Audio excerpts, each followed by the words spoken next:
Badut yang semestinya beraksi lucu dengan tingkahnya yang ceria justru menjadi horor di Sawangan, Depok.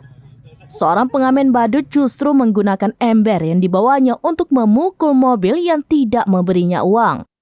Aksi horor badut tersebut secara tidak sengaja terekam kamera si pengendara mobil. Sebab sebelumnya si pengendara tengah membuka kaca untuk merekam aksi bus yang membunyikan klakson telolet di eksit tol Sawangan Rangka Pancaya, Pancoran Mas, Kota Depok pada Rabu 19 Juli 2023. Mengutip tribunjakarta.com, pengendara mobil ES berusia 39 tahun mengatakan saat itu ada istri dan 2 anaknya di dalam mobil ketika si badut berulah. Anaknya sangat menyukai suara klakson telolet dari bus yang kebetulan melintas. Sang anak meminta untuk membuka kaca karena ingin melihat lebih jelas. Kemudian istri ES merekam momen ceria kedua anaknya saat kegirangan mendengar klakson telolet. Di saat yang bersamaan, ES berkata ada pengamen badut yang melintas persis di depan dan ke arah kanan mobilnya, lantas memukul bagian kaca mobil.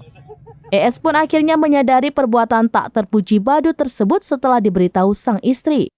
Ketika ES kabur untuk menghampiri, badut tersebut sudah tidak terlihat. ES mengatakan sedianya pengamen badut memang kerap ada di lokasi tersebut. Ia pun berharap agar ada pembinaan dari aparat Kota Depok kepada mereka.